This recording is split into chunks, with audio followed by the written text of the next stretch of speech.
Billionaire Raphael Brandão never imagined a simple detour would lead him back to the greatest mystery of his life. In the pouring rain, a woman lost in time looks at him with eyes he could never forget. Isabella Costa, his first love, and the biggest enigma of his past. But if she's alive, why did she disappear 25 years ago? Before we dive into this story, comment below where in the world you are watching from today. The rain pounded against the windshield of Raphael Brandão's luxury car as he drove through the unfamiliar streets of downtown. Lightning flashed across the sky, illuminating his strong profile and the worried crease between his eyebrows. At 45, Raphael had everything money could buy, a technology empire worth billions, a penthouse overlooking the city, and respect from everyone who mattered. In the business world, "Stupid detour," he muttered, glancing at the navigation screen. A water main break had forced him to take this route through a part of town he never visited. His phone rang, and the car's system displayed the caller. "Victoria, assistant." "Yes, Victoria," he answered, keeping his eyes on the road. "Mr. Brandão, just confirming your meeting with the Japanese investors tomorrow at 9. Also, your mother called again about Sunday dinner." Raphael sighed. "Confirm the meeting. Tell my mother I'll try to make it." He ended the call and slowed as he approached a red light. The wipers pushed away sheets of water, revealing the empty sidewalks. Most people had enough sense to stay inside on a night like this. Most people. As the light turned green, something caught his eye. A figure huddled against the wall of an abandoned building. Just another homeless person, he thought initially. But something made him slow down. He could see it was a woman, curled up under what looked like a tattered blanket, trying to stay dry under a small overhang that did little to protect her from the sideways rain. Raphael never stopped. It wasn't that he lacked compassion. He donated millions to charity each year. But he had learned long ago that the world was a cruel place, and keeping boundaries was how he survived. Yet tonight, something felt different. Before he could think it through, he pulled over and put on his hazard lights. He grabbed his umbrella and the expensive cashmere coat from the passenger seat. "What are you doing, Raphael?" he whispered to himself as he stepped into the downpour. The woman didn't look up as he approached. Her clothes were soaked, her hair plastered to her head. She was shivering visibly. "Miss," he called out, crouching down. "Are you all right? Can I help you?" Slowly, she raised her head. Even in the dim light, Raphael could see that her face was gaunt, her skin weathered from life on the streets. But it was her eyes that made his heart stop. Those eyes. Even clouded with confusion and exhaustion, he knew those eyes. "Here, take this," he said, holding out his coat with trembling hands. As she reached for it, the sleeve of her thin jacket slid back, revealing her wrist. That's when he saw it. A small star tattoo with initials beside it, the exact same tattoo he knew by heart.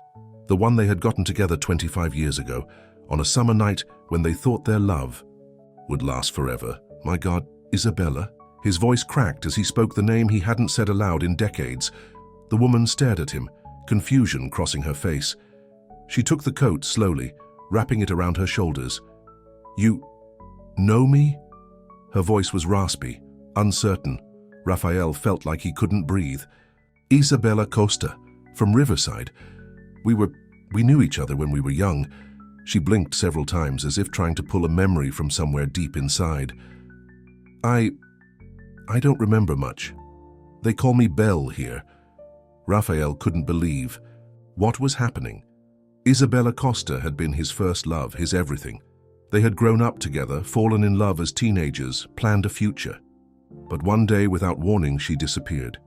He had searched for months, desperate for answers, but eventually had to accept that she was gone. Now, here she was, sitting on the street, homeless, with no memory of who she was or who they had. "Been to each other, Belle," he said gently. "I can help you. It's pouring rain. Let me take you somewhere warm, get you some food."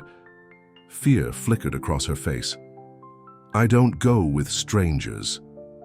Raphael felt a pang in his chest. They had once known everything about each other, and now he was a stranger to her. "I understand," he said, "but I'm not going to hurt you. Look." He pulled out his wallet and showed her his driver's license. "Raphael Brandão. We grew up in the same neighborhood. She studied his face, then looked down at the license. Something seemed to stir in her memory.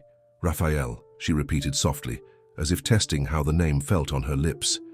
The rain continued to pound around them, but Raphael barely noticed. His mind was racing with questions.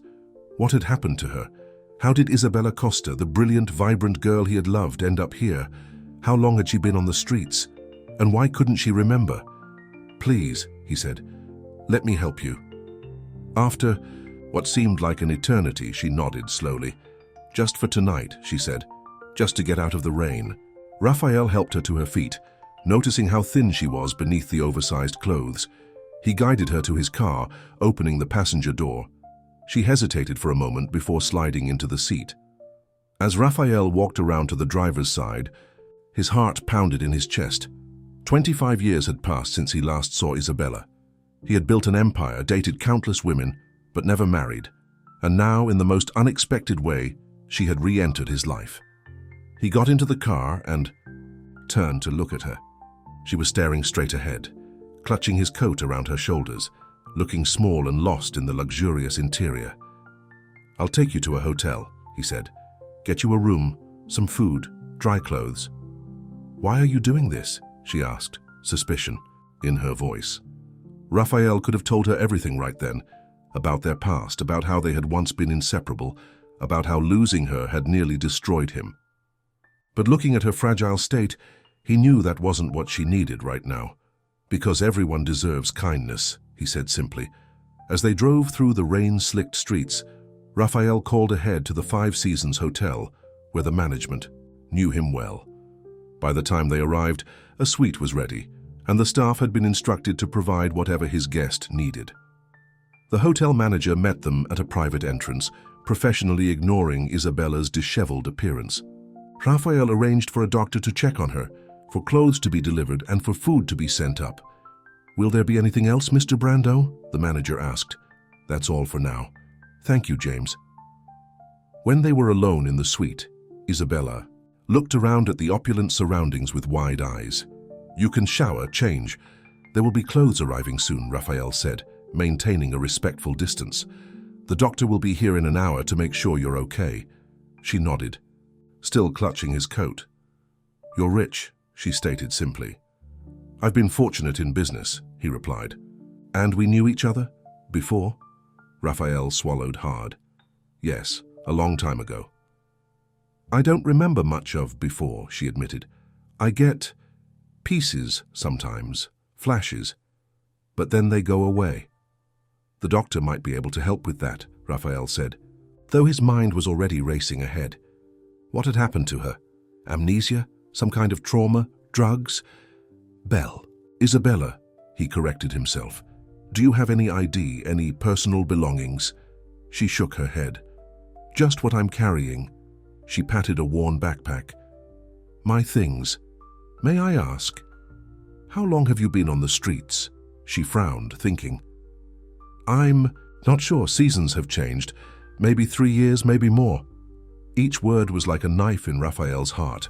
While he had been building his fortune, living in luxury, she had been fighting for survival on the streets. "The bathroom is through." "There," he said, pointing. "Take your time. I'll be right out here if you need anything." She hesitated, then nodded and disappeared into the bathroom. A moment later, he heard the shower running. Raphael sank onto the sofa, his head in his hands. His phone buzzed. Victoria again, with questions about tomorrow's meeting. He sent a quick text. "Cancel everything for tomorrow. Family emergency." As CEO, he rarely took time off, but right now, nothing mattered except the woman in the next room. The woman who had once been his everything, and who now didn't even remember him. The doctor arrived an hour later, a discreet physician who treated many of the city's elite. By then, Isabella had showered and changed into a hotel robe, her wet clothes in a pile on the bathroom floor. Her long hair, now clean, had streaks of grey that hadn't been visible before. But even with the signs of the hard years on her face, Raphael could see traces of the girl he had known. Dr. Morris examined her, asking gentle questions about her health and memory. Isabella answered vaguely, still wary. The doctor took blood samples and promised results soon. "Physically, she's malnourished, and has some minor infections that need treatment, he told Raphael privately. As for the memory issues, there could be many causes: trauma, prolonged drug use, injury. Without her medical history, it's hard to say. Do whatever tests you need to do, Raphael said. Money is no object. After the doctor left, food arrived, simple soup and bread that wouldn't overwhelm her system. Raphael watched as Isabella ate slowly, methodically, clearly savoring each bite. You said we knew each other when we were young, she said after a while. How young? We were neighbors from the time we were children, Raphael said. Our friendship became much more when we were teenagers. She touched the star tattoo on her wrist, tracing it with her finger. And this? Raphael's throat tightened. We got them together when we were 18. She stared at the tattoo, then at him. So we were close. Yes, he said softly. We were very close. What happened? Raphael took a deep breath. You disappeared. One day you were there, and the next, you were gone. I looked for you for a long time. She frowned, concentrating hard. I don't remember, I'm sorry. It's not your fault, he assured her. I get these dreams sometimes, she said suddenly. About a beach and fireworks, is that? Lighthouse Beach, Raphael said, his voice barely above a whisper. We went there every 4th of July. A shadow of recognition crossed her face but then faded. I can't hold on to it. It's okay, he said. You don't have to try so hard right now. As the night grew later, Raphael could see Isabella fighting exhaustion. You should rest, he said. You can take the bedroom. I'll sleep out here. She looked at him with those eyes he remembered so well, now filled with a mixture of gratitude and wariness. Thank you for helping me. Not many people would stop. Raphael thought about all the times he had driven past people in need, too busy or too detached to get involved. What cosmic force had made him stop tonight of all nights? I'll be right out here if you need anything, he assured her. After she went into the bedroom and closed the door, Raphael sat on the sofa, staring out at the rain-streaked windows. He pulled out his phone and opened a secure folder of photos he had digitized years ago. There they were, him and Isabella as children playing in a treehouse, as teenagers at prom, and the last photo taken of them together at Lighthouse Beach, their tattoos fresh and bold on their wrists. In every photo, Isabella's smile lit up her face, her eyes full of life and dreams. How had she gone from that vibrant young woman to the confused, homeless person he had found tonight? Raphael knew he wouldn't sleep. His mind was already formulating a plan. He would help Isabella recover her health, her memory, her life. He would use every resource at his disposal, the best doctors, therapists, whatever it took, and maybe, just maybe in helping her remember who she was, he could finally answer the question that had haunted him for 25 years. Why had she left? Outside, the storm began to ease, the rain softening to a gentle patter against the windows. Inside the luxury suite, Raphael Brandon, the billionaire who had everything, sat vigil for the woman he had once lost and had now, against all odds, found again. He made a silent promise to himself and to her. Whatever had happened in the past, whatever darkness had claimed her, he would bring her back into the light. The clock on the wall ticked steadily as the night deepened, marking the beginning of a journey neither of them could have anticipated. A journey back through time, through memory, through the pain and mysteries of the past. A journey that would change both their lives forever. Morning light filtered through the curtains of the hotel suite as Raphael ended yet another phone call. He had been up for hours, making arrangements, postponing meetings, and researching doctors who specialized in memory loss. His eyes burned from lack of sleep, but adrenaline kept him going. The bedroom door opened, and Isabella stepped out hesitantly. In the daylight, the contrast between the woman before him and the girl he had known was even more stark. Though clean and wearing the simple clothes that had been delivered last night, she moved like someone who expected the floor to be pulled out from under her at any moment. "Good morning," Raphael said, trying to keep his voice casual. "Did you sleep well?" "Better than I have in a long time," she admitted. She glanced around the suite, as if confirming that this luxury wasn't a dream. "You stayed." "I said I would." She nodded, then looked down at her hands. What happens now? It was the question Raphael had been asking himself all night. He couldn't simply drop her off somewhere and return to his life, not after finding her like this. "I've made some calls," he said. "There's a private medical center not far from here. They have specialists who might be able to help with your memory. Would you be willing to go there today?" Wariness immediately crossed her face. "A hospital?" "Not exactly. More like a wellness center. No one will keep you there if you don't want to stay," he assured her. "I just want to make sure you're healthy." She seemed to consider this, rubbing the star tattoo on her wrist, a habit he remembered from their youth. "You'll come with me?" she asked finally. "Of course," Raphael replied without hesitation. After a quiet breakfast delivered by room service, which Isabella ate with the same careful appreciation as last night's meal, they headed to the Westlake Medical Center. Raphael had arranged for a private entrance, and a team led by Dr. Miranda Chen, a neurologist specializing in memory disorders. The center was designed to feel more like a spa than a hospital, with soft colors, comfortable furniture, and large windows overlooking gardens. Still, Isabella gripped Raphael's arm tightly as they walked inside. "Mr. Brando," Dr. Chen greeted them in a private consultation room. "And this must be Ms. Costa." Isabella flinched slightly at the name, as if it still didn't quite fit. Dr. Chen noticed her reaction and smiled gently. "What would you prefer? I call you." "Belle is fine," Isabella said quietly. "Belle it is," Dr. Chen agreed. "I understand you're having some memory difficulties. Would you be comfortable telling me a bit about that?" Over the next hour, Dr. Chen asked gentle but thorough questions.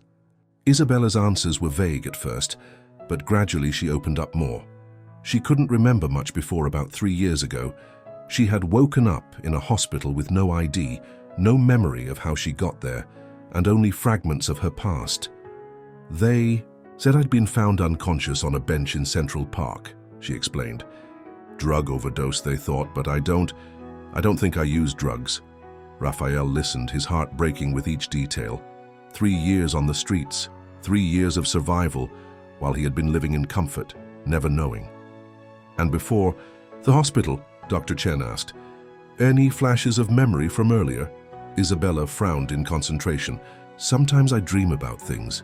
A beach, a treehouse, a boy with dark hair." She glanced at Raphael. "Could be him, I guess. But it's all mixed up with other things that can't be real." "What kind of things?" Dr. Chen prompted. "A baby crying, a dark room, someone shouting." Isabella shuddered. "I don't know what's real and what isn't." Dr. Chen nodded understandingly. "Memory is complicated, especially after trauma. I'd like to run some tests, blood work, brain scans, some cognitive assessments. Would that be all right?" Isabella looked to Raphael, who nodded encouragingly. "Okay," she agreed softly. The tests took most of the day. Raphael stayed close, stepping out only when necessary for Isabella's privacy. During one such moment, Dr. Chen pulled him aside. "Mr. Brando, I understand. You knew Ms. Costa many years ago?" "We grew up together," Raphael confirmed. "She disappeared when we were 20. I never knew what happened to her." Dr. Chen's expression was carefully neutral. "And you haven't had any contact until now?" "None. I searched for her for months after she disappeared. Eventually I had to, except she was gone." The doctor nodded thoughtfully. "I should warn you that recovery of memory, if it happens at all, can be a long and difficult process. There may be things from her past that are painful, that her mind has chosen to forget for a reason." Raphael hadn't considered that possibility. What if Isabella had left because of something terrible? What if remembering brought her more pain? "I just want to help her," he said honestly. "I believe you," Dr. Chen replied. "But we need to proceed carefully. For now, stability and safety are the most important things." By late afternoon, the initial tests were complete. Dr. Chen recommended that Isabella stay at the center for observation and further testing, but Isabella immediately became agitated at the suggestion. "No, I don't want to stay here," she insisted, looking at Raphael with panicked eyes. "Please, I can't." "It's okay," Raphael assured her. "You don't have to stay if you don't want to." Dr. Chen accepted their decision with professional grace. In That case, I'd recommend a follow-up appointment in 2 days. And Ms. Costa Bell needs rest, good nutrition, and a stable environment. She handed Raphael a prescription for vitamins and medications to treat the minor infections the doctor had identified the night before. As they left the center, Raphael faced a decision. The hotel was fine for a night or two, but not a long-term solution. I have a penthouse downtown, he told Isabella as they got into his car. It has a guest room with its own bathroom. You'd have privacy, space of your own. Would you be comfortable staying there, just until we figure things out? Isabella studied his face as if trying to read his intentions. Why are you doing all this? She asked bluntly. Because we knew each other as kids. Raphael gripped the steering wheel tightly. How could he explain what she had meant to him, that losing her had been the defining tragedy of his life? We were more than childhood friends, Isabella, he said quietly. We were everything to each other. At least that's what I thought. She was silent for a long moment. And I just left, without saying goodbye. Yes. That seems cruel, she said, frowning. Was I a cruel person? Raphael shook his head firmly. No, you were kind, brilliant, full of life. That's why I never understood what happened. It wasn't like you to just disappear. Isabella looked out the window at the passing buildings. I don't know if I'll ever remember who I was. What if I do, and you don't like who I became? The question hung in the air between them, heavy with implications. I'd rather know the truth, Raphael said finally. No matter what it is, she nodded slowly. Then yes, I'll stay at your place, for now.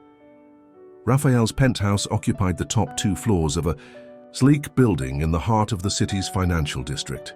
As they entered, Isabella's eyes widened at the expansive space with its floor-to-ceiling windows offering panoramic views of the city.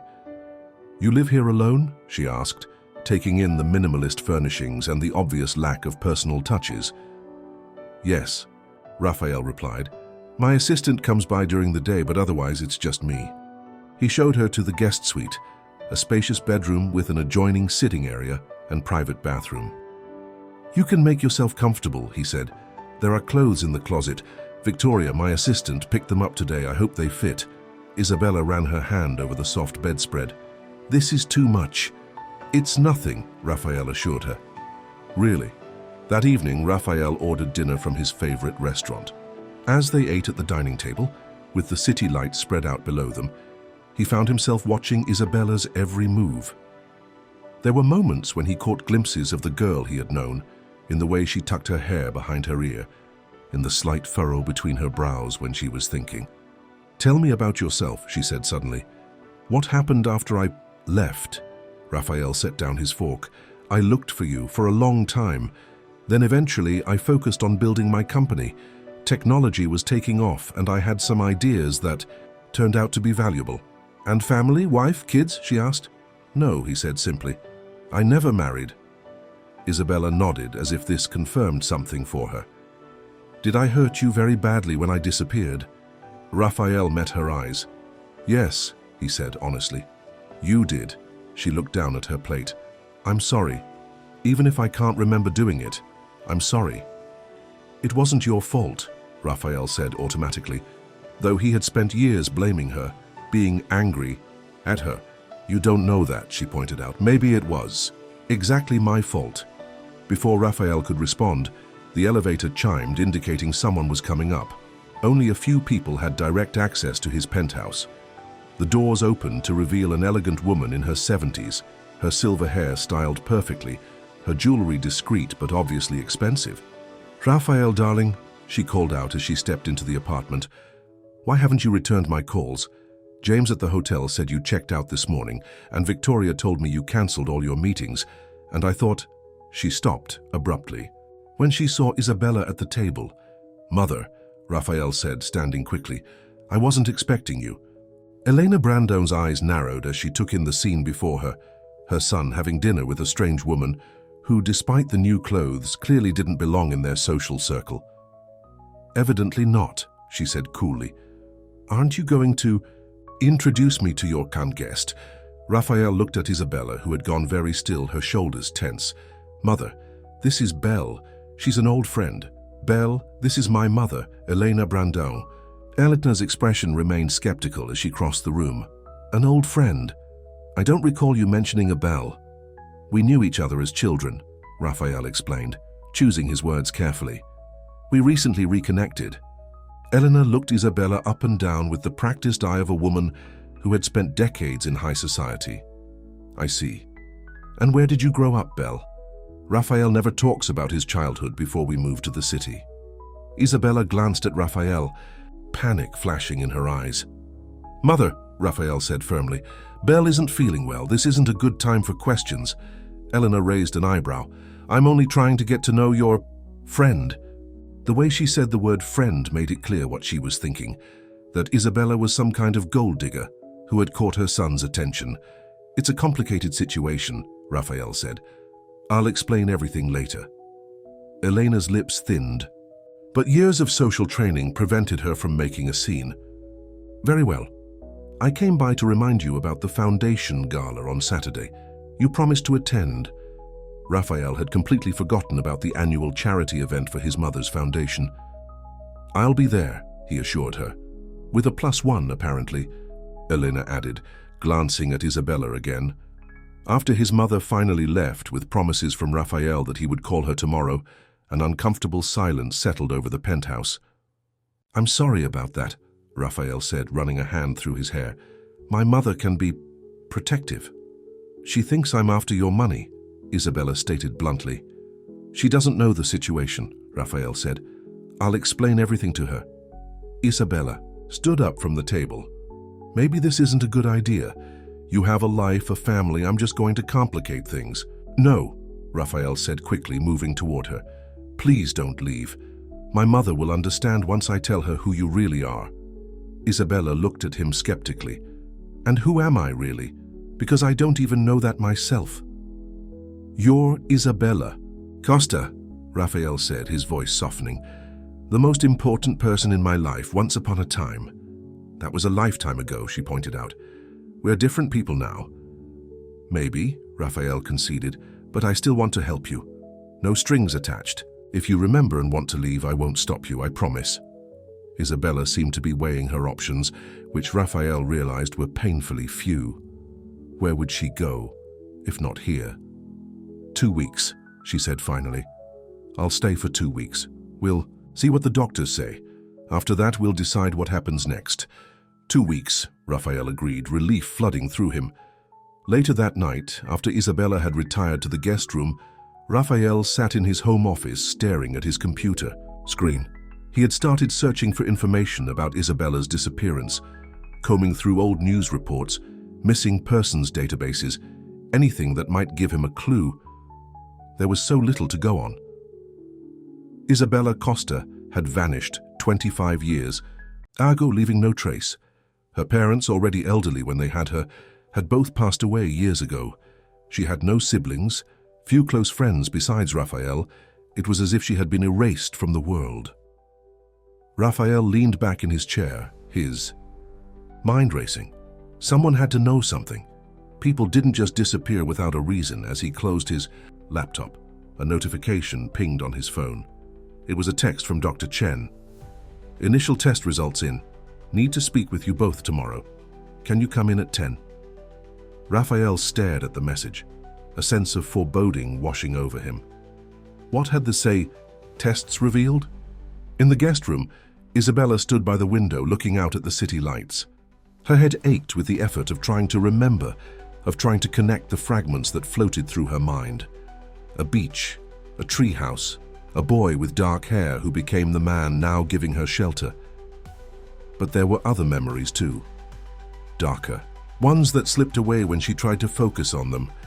A sense of fear, a feeling of being trapped, a desperate need to escape. She touched the star tattoo on her wrist, tracing its outline. This was real. This was proof that the story Raphael told was true. They had been close once, close enough to mark their bodies with matching symbols. But what had happened after? What had torn her away from a man who clearly had cared deeply for her? And more importantly, did she really want to remember? Outside, The city hummed with life, millions of stories playing out in the buildings that stretched to the horizon. Somewhere in that vast urban landscape lay the answers to her past. Somewhere was the truth that would either heal her or break her all over again. Isabella turned away from the window and climbed into the soft bed that felt almost too comfortable after years of shelters and park benches. Tomorrow would bring more tests, more questions, more pieces of a puzzle she wasn't sure she wanted to complete. But for tonight, at least, she was safe. And for the first time in as long as she could remember, she wasn't alone. Raphael paced the waiting room at Westlake Medical Center, checking his watch for the third time in 5 minutes. Dr. Chen was running late for their appointment, and the tension was making his stomach knot. Beside him, Isabella sat quietly, her hands folded in her lap, her expression unreadable. "Mr. Brandon," Dr. Chen's voice broke the silence as she entered the room. "Ms. Costa, thank you for coming in. Please follow me to my office." They followed the doctor down a hallway decorated with calming landscape paintings. Once inside her office, Dr. Chen gestured for them to sit in the chairs facing her desk. "I've reviewed all the test results," she began, opening a folder. "First, the good news. Belle, you're physically recovering well. The medications are working for those minor infections, and your blood work shows improvement from just 2 days ago." Isabella nodded but said nothing, clearly waiting for the other shoe to drop. "However," Dr. Chen continued, her expression turning serious, "the brain scans revealed something significant. There's evidence of past trauma, specifically a head injury that likely occurred several years ago. It's consistent with a severe blow to the head, possibly from a fall or an impact of some kind." Raphael felt his throat tighten. Could that have caused her memory loss? "It's certainly a contributing factor," Dr. Chen replied. "But there's more to it. The pattern of memory loss and the psychological evaluations suggest a combination of physical trauma and psychological trauma. Sometimes the mind blocks out memories as a protective mechanism." Isabella leaned forward. "You're saying I forgot because I wanted to forget?" "Not consciously," Dr. Chen clarified. "But yes, essentially. Your brain may have been protecting you from memories that were too painful to process." "So what do we do?" Raphael asked. "Is there a way to help her remember?" Dr. Chen looked at Isabella. "That depends on what Belle wants. Memory recovery can be a difficult process, and there's no guarantee of success. It's also important to consider whether recovering these memories is in your best interest." "But how can I decide that if I don't know what I'm remembering?" Isabella asked, frustration edging her voice. "It's a fair question," Dr. Chen acknowledged. "I'd recommend we start with a careful approach. Therapy sessions, possibly including hypnotherapy. Gradual exposure to places and things from your past that might trigger memories in a controlled setting." She turned to Raphael. "This is where you could help if you're willing. You knew Ms. Costa before. You could provide information about her life, perhaps even take her to places that were significant to her." Raphael nodded immediately. "Of course. Anything." Dr. Chen looked back at Isabella. "But I want to be very clear. This has to be your choice. At any point, if it becomes too much, we stop. Your well-being is the priority." Isabella was quiet for a long moment, twisting her hands in her lap. "I want to know," she said finally, "even if it's bad. Living like this, not knowing who I am, where I came from, it's like being half a person." "All right," Dr. Chen said. "Let's start with therapy sessions 3 times a week. I'm also going to refer you to Dr. Goldstein, who specializes in memory recovery techniques." As they left the medical center with appointments scheduled for the coming weeks, Raphael could see that Isabella was shaken by the news. "Are you okay?" he asked as they walked to his car. "I got hit in the head," she said flatly. "Hard enough to cause brain damage, and I don't remember it happening. Doesn't that seem strange to you?" Raphael had been thinking the same thing. "What do you think happened?" "I don't know, but I'm starting to think maybe I disappeared for a reason." She looked at him directly. "Maybe I was running from something, or someone." The possibility hung between them as they drove back to Raphael's penthouse. Over the next few days, they fell into a cautious routine. Raphael worked from home as much as possible, taking video calls in his office, while Isabella gradually grew more comfortable in the space. She read books from his library, watched television, and sometimes just sat by the window, looking out at the city below. The therapy sessions began, and though Isabella didn't share the details with Raphael, he could see they were taking a toll on her. She would return tired, quiet, sometimes with red-rimmed eyes. One evening, after a particularly difficult session, Raphael found her sitting on the terrace, wrapped in a blanket, despite the mild weather. "May I join you?" he asked. She nodded, and he sat in the chair beside her. "Dr. Goldstein had me try hypnotherapy today," she said after a while. "I remembered something, a fragment." Raphael waited, not wanting to push. "I was in a car," she continued, "driving fast. It was night. I was scared." She rubbed the star tattoo on her wrist. "That's all. Just a few seconds of memory, but it felt so real." "Were you alone in the car?" Raphael asked gently. Isabella frowned. "I think so, but it felt like someone was after me." She looked at him. "What if I did something bad, Raphael? What if I was running because I did something terrible?" "I don't believe that," Raphael said firmly. "The Isabella I knew couldn't hurt anyone." "People change," she said quietly. "You said it yourself. I hurt you when I left." "That's different," Raphael insisted. "Whatever happened, we'll figure it out together." The next morning, Raphael had an idea. "There's a place I'd like to take you today if you're up for it." "What place?" Isabella asked warily. "Riverside, where we grew up. Maybe seeing it will help. Trigger some memories." Isabella hesitated, then nodded. "Okay, let's try." The drive to their old neighborhood took nearly an hour. The once middle-class area had gentrified in parts, with modern buildings standing next to older homes. Raphael parked on a quiet street, lined with mature oak trees. "This is Maple Avenue," he explained. "You lived at number 28 there." He pointed to a blue two-story house with a small front garden. "My family lived 3 doors down, at number 34. Isabella studied the houses with a furrowed brow. "They don't look familiar. Let's walk around a bit," Raphael suggested. They strolled through the neighborhood, Raphael pointing out landmarks, the corner store where they used to buy candy, the park where they played as children, the high school they had attended together. At the park, Isabella stopped suddenly, staring at an old oak tree on a small hill. "There was a tree house," she said slowly. Raphael felt his heart leap. "Yes. My father helped us build it when we were 10. We spent whole summers up there." Isabella walked toward the tree, her steps quickening. The treehouse was long gone, but the tree remained massive and gnarled. "We carved our initials," she said, touching the trunk. Raphael nodded, moving to stand beside her. "Right here." He pointed to a spot where, faded but still visible, were the letters R+I inside a rough heart. Isabella traced the carving with her finger. "We were just kids," she murmured. "Yes," Raphael said softly. "But we grew up together. By the time we were 16, we knew we wanted to be together forever." Isabella looked at him, a mix of emotions crossing her face. "I'm starting to get pieces, little flashes, but it's like watching a movie about someone else's life." They continued walking, ending up at an ice cream shop that, amazingly, was still in business after all these years. "Hot fudge sundae with extra whipped cream," Raphael told the server, then looked at Isabella. "It was your favorite." They sat at a small table by the window, Isabella taking a tentative bite of the sundae. "Good?" Raphael asked. A small smile tugged at her lips. "Good." As they drove back to the city later that afternoon, Isabella seemed lost in thought. "Thank you for today," she said finally. "It helped. I think I'm starting to believe in this past we shared."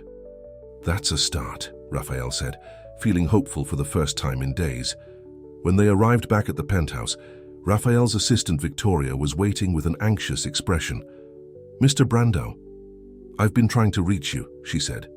"Your mother called several times. She insists on speaking with you about the gala tomorrow night." Raphael had completely forgotten about the charity gala again. "I'll call her right now," he assured Victoria, who nodded and left. "A gala?" Isabella asked. "My mother's annual charity event," Raphael explained. "It's a big society thing. I'm supposed to attend." You should go, Isabella said. I'll be fine here for one evening. Raphael hesitated. The thought of leaving Isabella alone didn't sit well with him, but he had promised his mother. Actually, he said, making a sudden decision, would you like to come with me? Isabella's eyes widened. To a fancy charity gala. Look at me, Raphael. I'm not exactly society material right now. You could be, he insisted. If you wanted to. She shook her head. Your mother already thinks I'm some kind of gold digger. Showing up at her event on your arm would only confirm her suspicions. I don't care what anyone thinks, Raphael said. But I do, Isabella replied. I'm not ready for that kind of scrutiny. Raphael accepted her decision, though reluctantly. He called his mother to confirm his attendance, carefully avoiding her questions about his house guest. The next evening, Raphael, dressed in his tuxedo, feeling strangely reluctant to leave. You look very handsome, Isabella said from the doorway. Of his bedroom. Thank you, he replied, adjusting his cufflinks. You're sure you'll be okay here? I'll be fine, she assured him. I have books, television, enough food to feed an army. Go enjoy your evening. Raphael nodded, but as he headed for the door, he turned back. Isabella, he said, using her full name deliberately. I want you to know something. Finding you again, it's the best thing that's happened to me in 25 years. Whatever we discover about your past, that won't change. Emotion flickered across her face. Be careful, Raphael. You might not like what we find. The gala was held at the Grand Plaza. Hotel, the ballroom transformed with flowers, lights, and elegant decorations. The moment Raphael arrived, his mother materialized at his side. Darling, there you are, Elena said, kissing his cheek. I was beginning to worry. I'm right on time, Mother, Raphael replied. Elena linked her arm through his. There are several people you must speak with tonight. The Hartleys are here. Their daughter Sophia just returned from Paris. She's looking lovely. Raphael suppressed a sigh. His mother had been trying to matchmake for years, never accepting that he simply wasn't interested in the society women she paraded before him. As the evening progressed, Raphael went through the motions, making small talk, dancing with the daughters of his mother's friends, bidding generously in the charity auction. But his mind remained in his penthouse, with the woman who had once been his everything and who now barely remembered him. Raphael Brandon, a familiar voice said behind him, as handsome as ever. He turned to see Vanessa Moore, the daughter of one of his business associates. They had dated briefly years ago, until Raphael realized she was more interested in his bank account than in him. Vanessa, he greeted her. How are you? Better now, she purred, placing a hand on his arm. I heard you've been somewhat reclusive lately. Working too hard, no doubt. Before Raphael could respond, his phone buzzed in his pocket. He excused himself to check it, feeling a spike of concern when he saw it was a text from Isabella. Something happened. I remember something important. Please come home when you can. Raphael's heart raced. He quickly texted back, Are you okay? I can leave now. The reply came immediately. I'm fine, no rush, just wanted you to know. But Raphael was already making his decision. He found his mother, made his excuses, and left the gala, ignoring Elena's protests and Vanessa's disappointed pout. As his car sped through the night toward his penthouse, Raphael tried to calm his racing thoughts. What had Isabella remembered? Was it something good or something that would change everything between them? When he entered the penthouse, he found Isabella sitting on the couch, a notebook open in front of her. You left the gala early, she observed. Your text sounded important, he said, loosening his bow tie. What did you remember? Isabella took a deep breath. After you left, I decided to try something Dr. Goldstein suggested, writing down whatever random memories come to me without trying to make sense of them. She held up the notebook. I was writing about the tree house, and suddenly I remembered something about the night I left. Raphael sat down beside her, his heart pounding. What was it? A phone call, she said. I received a phone call that night, a woman's voice saying, He knows. You need to leave now. I was terrified. I packed a bag and just ran. Raphael frowned. Who knows what? Who was the caller? I don't know, Isabella said, frustration evident in her voice. That's all I remember. But it was enough to make me leave everything behind.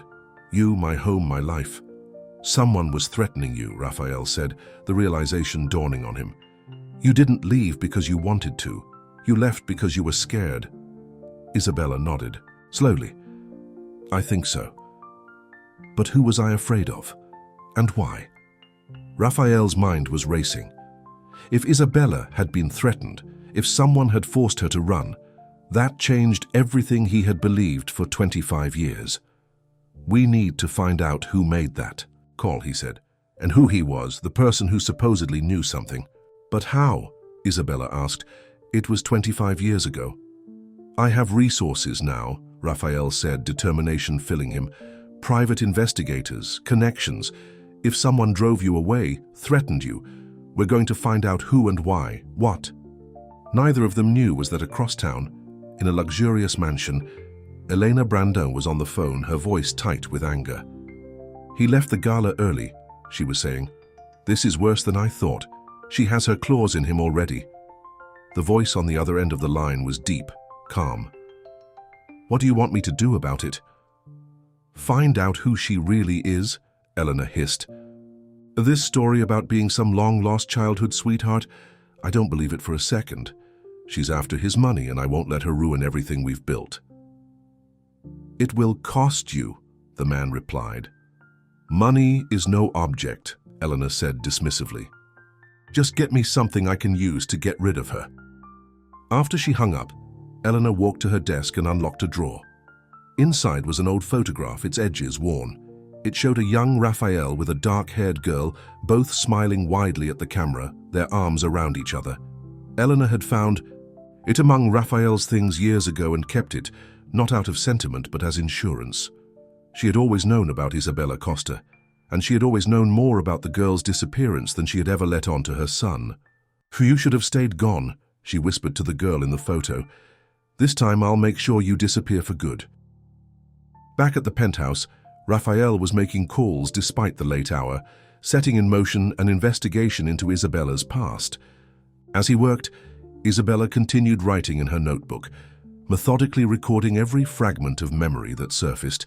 They were so focused on uncovering the past that neither noticed the dark sedan parked across the street or the man inside. With a camera and a phone, reporting back to his client that the target was still awake, still in the penthouse with Brandon.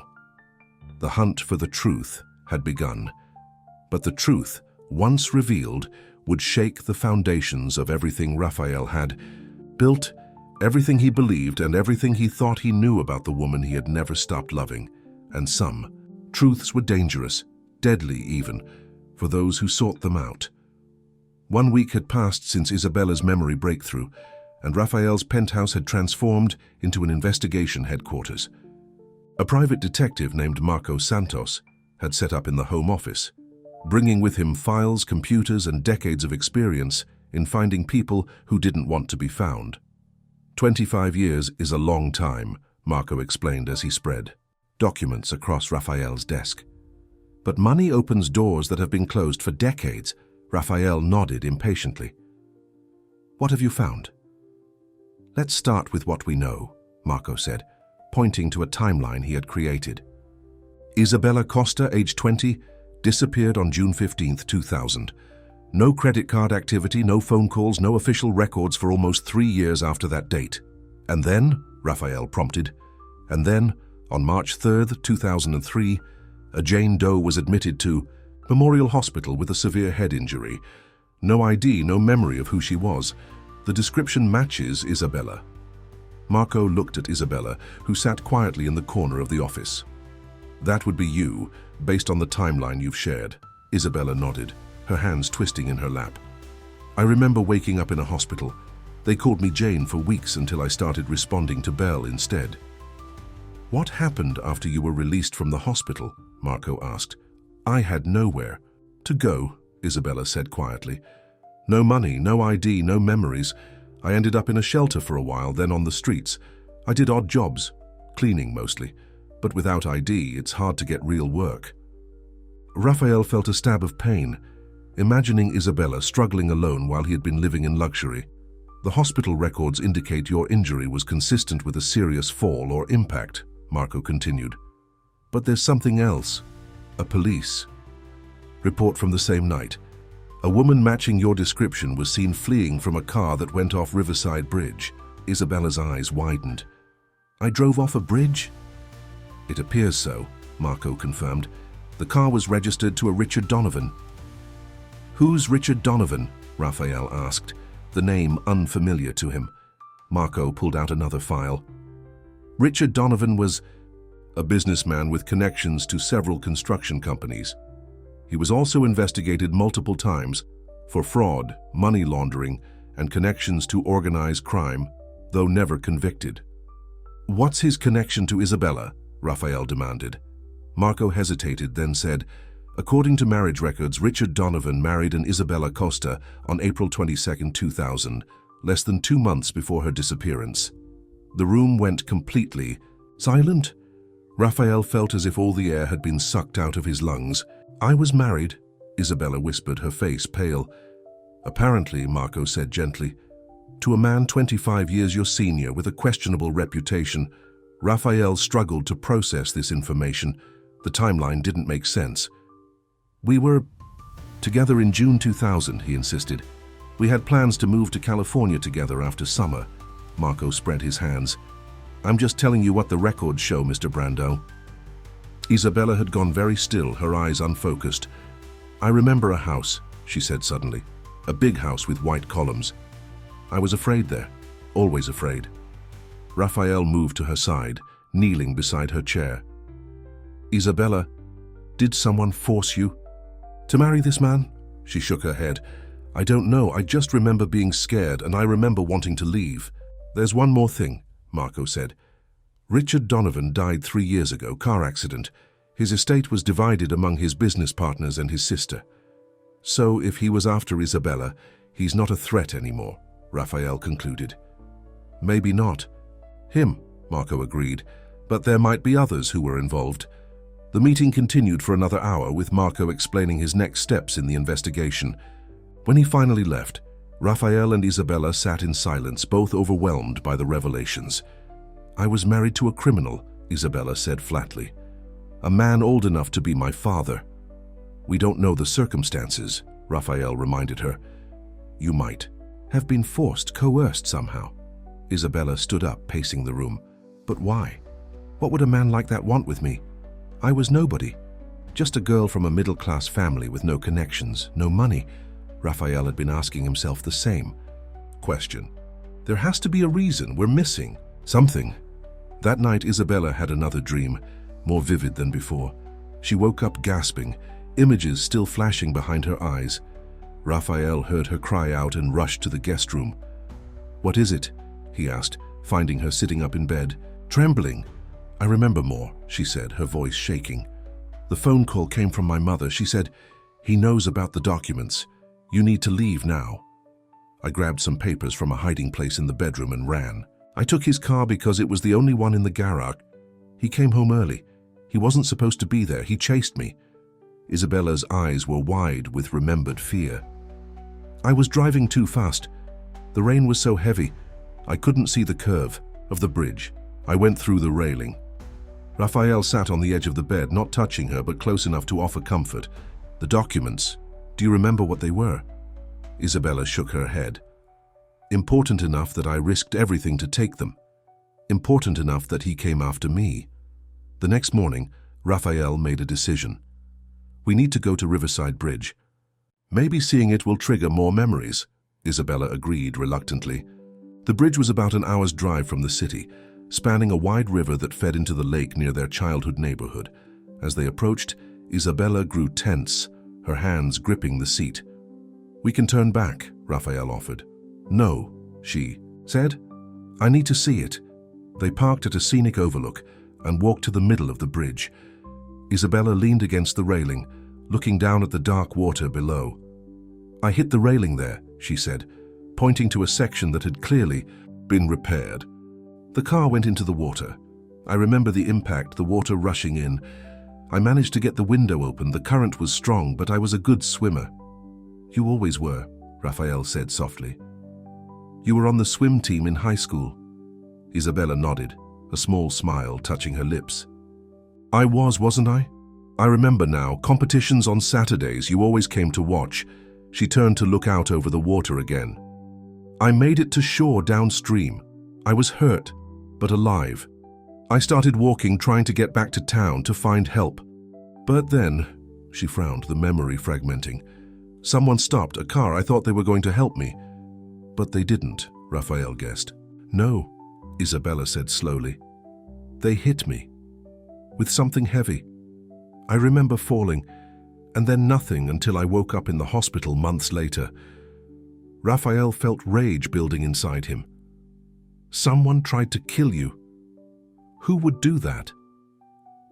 I don't know, Isabella said, but I think it had something to do with those documents I took. As they stood on the bridge, piecing together Isabella's fragmented past, neither noticed the black sedan that had followed them from the city, now parked at a distance. The man inside lifted a camera with a long-range lens, capturing images of them talking on the bridge. Then he made a call. They're at Riverside Bridge, he reported. Looks like her memory is coming back. Follow them, the voice on the other end commanded. I want to know everywhere they go, everyone they talk to. The voice belonged to Thomas Donovan Richards, younger brother and business partner. He had received a concerned call the day before from Elena Brandão, who had learned through her society connections that her son's mysterious house guest was claiming to be his childhood sweetheart, Isabella. Costa, the name, had set off alarm bells for Thomas. Isabella Costa Donovan, his brother's runaway wife, who had supposedly drowned in the river after driving off Riverside Bridge. The woman who had stolen documents that could have implicated them both in a massive fraud scheme. If she was alive, if she remembered, if those documents still existed somewhere, it could mean the end of everything he had built since his brother's death. Do not approach them, Thomas instructed his man. Just observe for now. I need to handle this carefully. Back in the city, Elena Brandão was also planning her next move. She had arranged a lunch with her son at his favorite restaurant, determined to get more information about the mysterious woman staying in his penthouse. Raphael arrived at the restaurant, his mind still processing everything he and Isabella had learned at the bridge. Darling, Elena greeted him with air kisses. You look tired. Are you working too hard again? I'm fine, Mother, Raphael replied, taking his seat. What was so urgent that we needed to meet today? Elena sipped her wine, studying her son over the rim of the glass. Can't a mother simply want to have lunch with her only child, especially when that child has been so distracted lately? Raphael knew where this was heading. If you're asking about Isabella, just ask. Isabella, Elena repeated, setting down her glass. So that's really her name? The girl you were so heartbroken over all those years ago?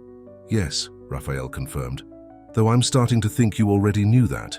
Elena's perfectly composed expression slipped for just a moment. What do you mean? You never asked who she was, Raphael pointed out. When you saw her at the penthouse, you never asked for her full name. You just assumed she was some gold digger I'd picked up.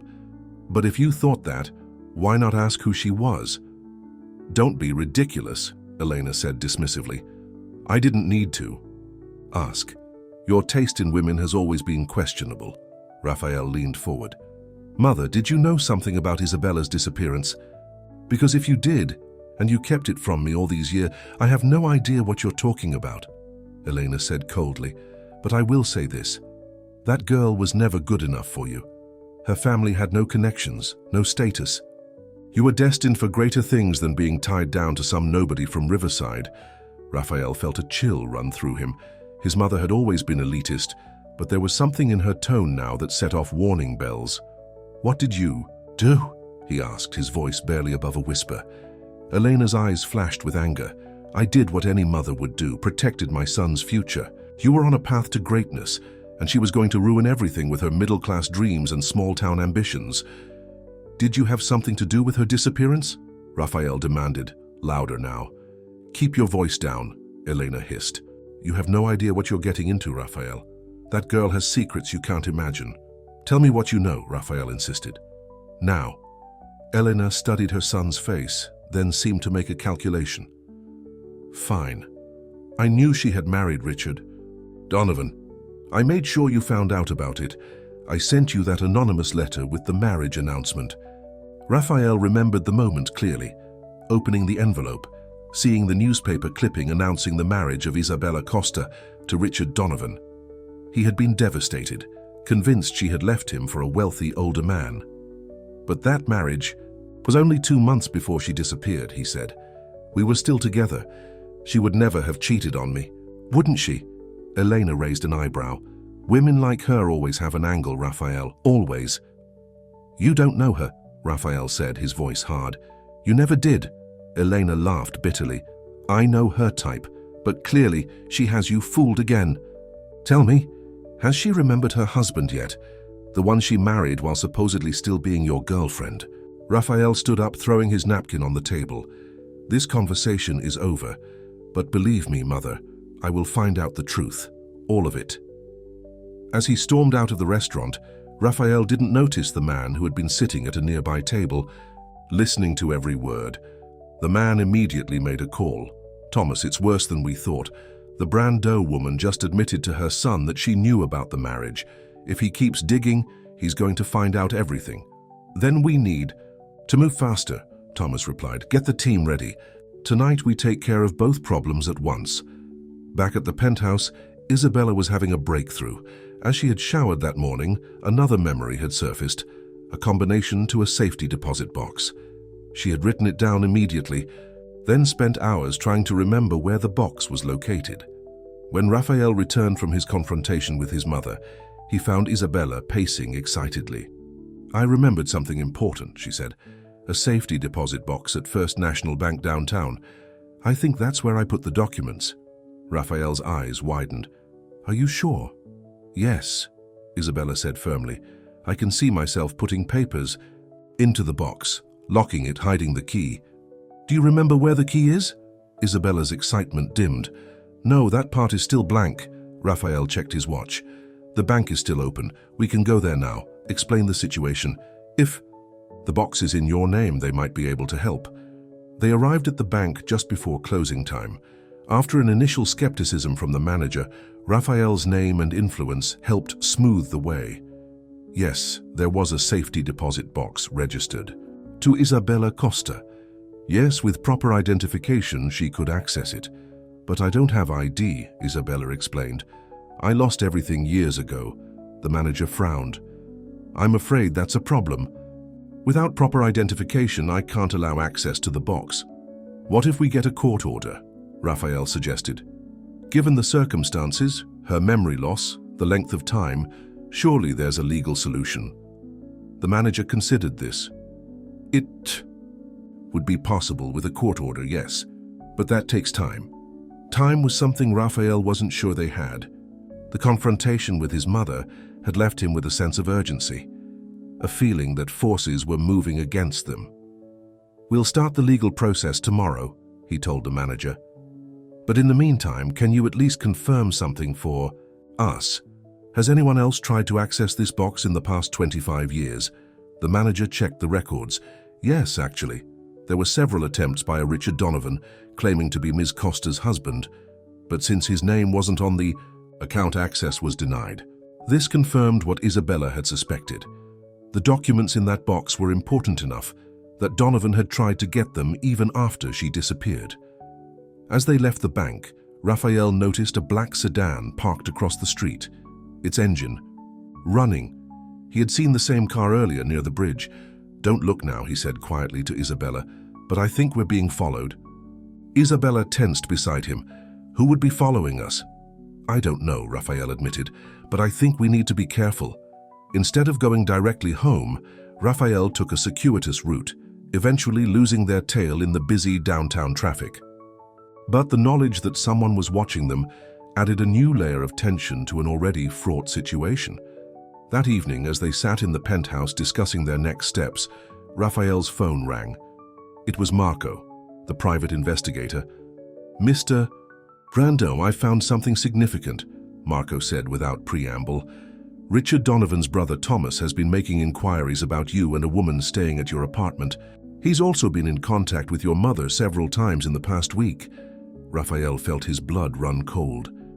Are you sure about this? Positive, Marco confirmed.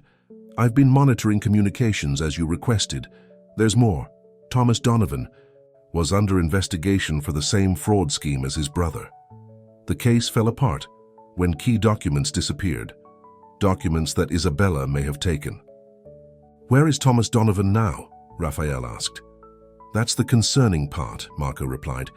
He cleared his schedule for tonight, and he has connections to some very dangerous people. Raphael made a quick decision. We need to leave the penthouse. Now it's not safe here.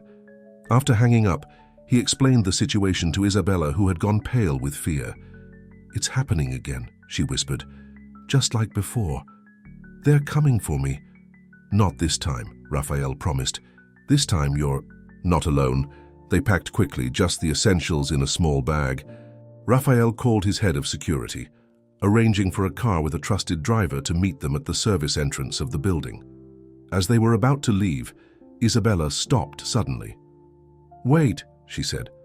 I just remembered something else. The key to the safety deposit box. I hid it in my old house in Riverside. Are you sure? Raphael asked. Isabella nodded. In my bedroom, there's a loose floorboard under the window seat. I put the key there before I ran. It was a risk to go to Riverside now, but the documents in that safety deposit box might be their only leverage against whatever Thomas Donovan was planning. They made it to the car without incident and instructed the driver to take them to Riverside. As they drove through the night, Raphael called Marco again, updating him on their plans and asking him to meet them at Isabella's childhood home. What they didn't know was that Elena Brandão, worried after her confrontation with Raphael, had also made a call to Thomas Donovan. I think he knows something, she told him. He was asking questions, accusing me of being involved in her disappearance. Did you tell him anything? Thomas demanded. Of course not, Elena snapped. I'm not a fool, but he's not going to let this go. If he finds those documents, he won't, Thomas assured her. My men are at his penthouse now, but they're not there, Elena felt a surge of panic. Where would they go? There was a moment of silence on the line, then Thomas said, the safety deposit box. She must have remembered, and if she remembered that, she might have remembered where she hid the key. Which was where? Elena asked. Her childhood home, Thomas replied. Richard had the place searched after she disappeared, but they never found the key. She must have hidden it well. Then you need to get to Riverside, Elena said urgently. Before they do. In the car, Isabella sat close to Raphael, their hands intertwined. More memories were surfacing now, pieces falling into place. I didn't marry him willingly, she said quietly. Richard Donovan was a client at the accounting firm where I worked after graduation. I noticed discrepancies in his books, money being moved through shell companies, fake contracts.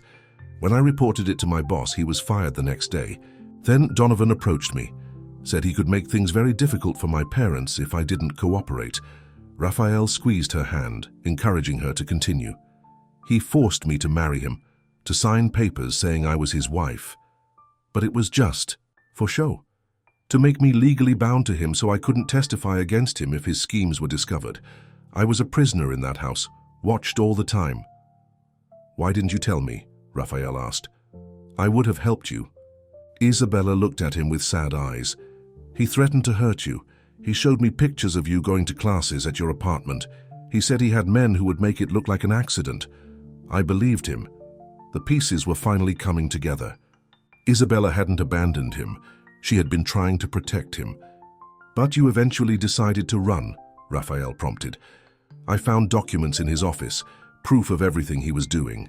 Fraud, money laundering, bribes to officials. His brother Thomas was involved too. I knew it was my only chance. I made copies, put them in the safety deposit box. Then I called my mother, told her what was happening. She was the one who warned me that night, said Richard had discovered the documents were missing. Raphael felt a surge of emotion, grief for all she had endured, rage at the men who had tormented her, relief that she had never stopped loving him. We'll get the key, he promised. We'll get the documents and take them to the authorities. That ends tonight. They arrived at Riverside close to midnight. The street was quiet, the houses dark. Isabella's childhood home, now owned by a new family according to Marco's research, sat silent and shadowed. Marco was waiting for them, a grim expression on his face. We have a problem, he said as they approached. There's another car that arrived. Just before you, two men went around to the back of the house. Raphael immediately pulled Isabella behind him. Thomas Donovan's men?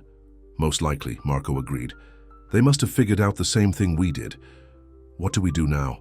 Isabella asked, her voice trembling slightly. Raphael thought quickly. The family living there could be in danger.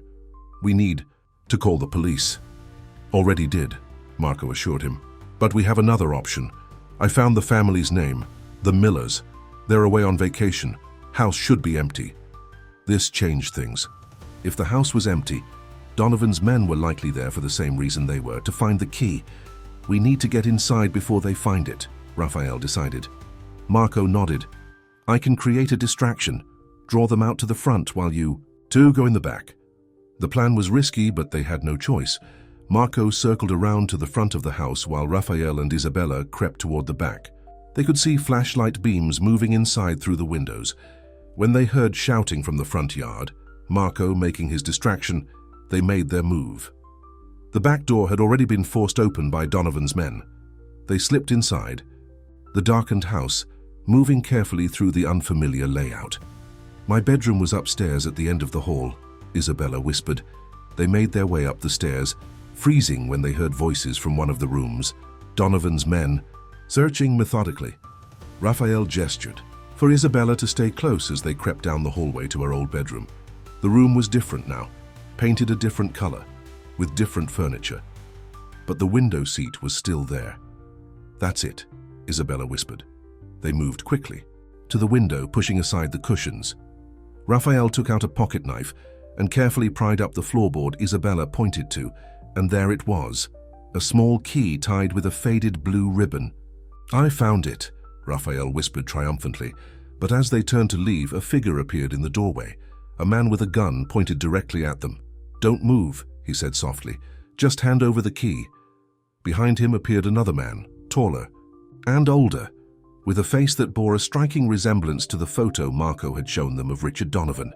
Thomas, Isabella breathed, recognition in her eyes. Hello, Isabella, Thomas Donovan replied with a cold smile. It's been a long time. You're looking, well, considering you're supposed to be dead. How did you find us? Raphael demanded. Thomas chuckled. You should be more careful who you trust, Mr. Brando. Your mother has been quite helpful. The betrayal cut deep, but Raphael wasn't entirely surprised.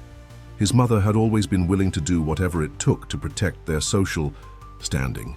Now, Thomas continued, the key, please. Those documents should have been destroyed 25 years ago. Better late than never, I suppose.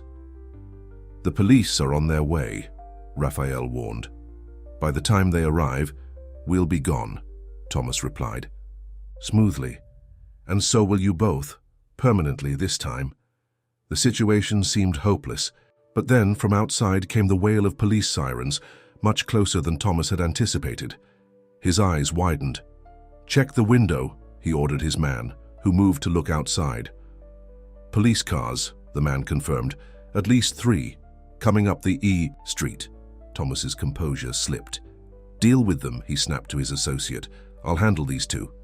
As the man left the room, Isabella suddenly lunged forward, catching Thomas off guard. She struck his arm, sending the gun flying across the floor. Raphael immediately tackled him, the two men crashing into the hallway.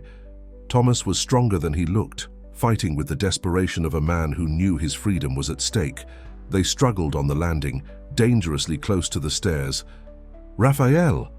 Isabella screamed as Thomas gained the upper hand, pushing Raphael toward the staircase. But in that moment, the front door burst open below, and police officers streamed in, weapons drawn. Marco had come through for them.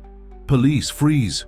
Thomas hesitated for a fatal second, and Raphael seized the opportunity, pushing him away from the stairs and into the wall. Within minutes, Thomas Donovan and his associate were in handcuffs, and Raphael and Isabella were giving their statements to bewildered officers, trying to explain a story that spanned 25 years. Marco had called in favors with the local police, convincing them that Thomas Donovan was a dangerous criminal. The safety deposit box key was secure in Isabella's hand, wrapped tightly in her fingers. Hours later, as dawn broke over the city, Raphael and Isabella stood in the bank manager's office, watching as the safety deposit box was opened.